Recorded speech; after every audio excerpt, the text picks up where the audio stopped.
ഓരോ കർമ്മത്തിനും പിന്നിൽ ഓരോ ദിവസത്തിൻ്റെയും അന്തരാളത്തിലുണ്ടാകുന്ന സുഷുപ്തിയേക്കാൾ സൂക്ഷ്മമായൊരു സുഷുപ്തിയുണ്ട്.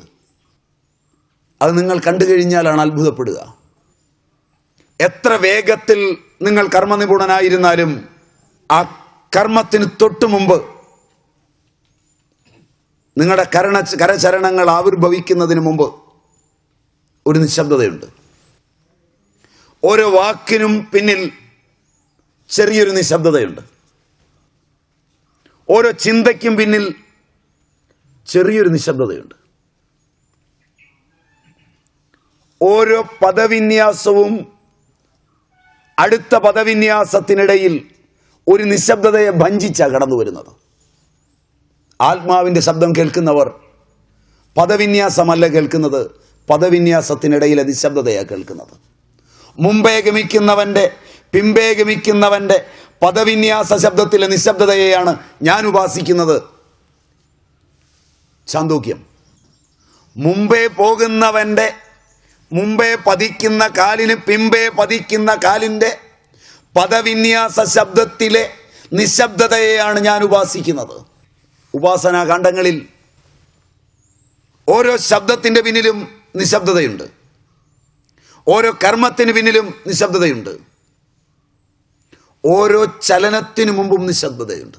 ഒരില നിശ്ചലമായതിൽ നിന്നാണ് അങ്ങോട്ടോ ഇങ്ങോട്ടോ നനങ്ങുന്നത്. ഓരോ അനക്കത്തിലും ഒരു നിശബ്ദതയെയാണ് അത് കടന്നു പോകുന്നത്. നിശബ്ദമായി പ്രകൃതിയിലാണ് ഒരു മന്ദമാരുതൻ അടിക്കുക.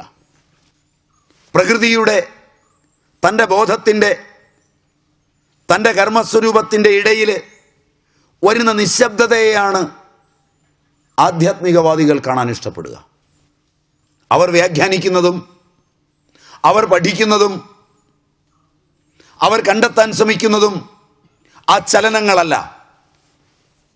There is an unmoved mover. Kant.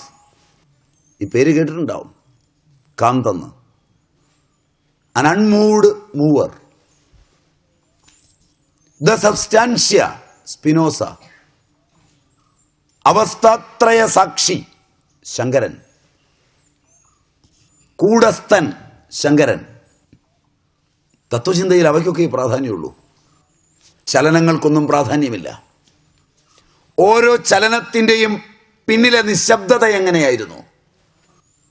ആ നിശബ്ദതയ്ക്കനുസൃതമായി മാത്രമാണ് എല്ലാ ചലനവും. ചലനത്തെ നിയന്ത്രിക്കാനാവില്ല. ചലനം ചലിച്ചു കഴിഞ്ഞു. നിശബ്ദത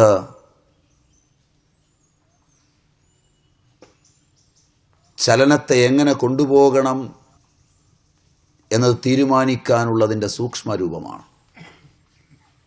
എത്രത്തോളം സൗമ്യവും ശാന്തവും കേവലവും ആയിരിക്കുമോ നിശബ്ദത,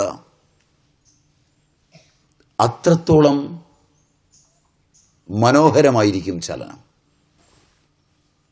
ഒരു ചോക്കെടുത്തൊരു ബോർഡിലേക്ക് ഒരു അധ്യാപകൻ ഒരു വൃത്തം വരയ്ക്കുമ്പോൾ നിശബ്ദമായ ബിന്ദുക്കളുടെ ആ വൃത്തത്തിലെ ബിന്ദു എങ്ങനെയാൾ നിശബ്ദതയിൽ കാണുന്നു, അതുപോലിരിക്കും ആ വൃത്തത്തിൻ്റെ പൂർണ്ണത. അയാളുടെ നിശബ്ദതയിൽ ചലനമുണ്ടാകുമ്പോൾ ആ വൃത്തത്തിൻ്റെ മനോഹാരിത അപൂർവ സൗഭാഗ്യങ്ങളെ തരുന്നതാവും. അതയാൾ കോമ്പസിൽ ചോക്ക് വെച്ച് വരയ്ക്കേണ്ടി വരില്ല. കോമ്പസിൽ ചോക്ക് വെച്ച് വരച്ച് പഠിക്കുന്നിടത്തോളം അയാൾക്ക് തൻ്റെ നിശബ്ദതയിൽ വൃത്തം കാണാനുള്ള കഴിവ്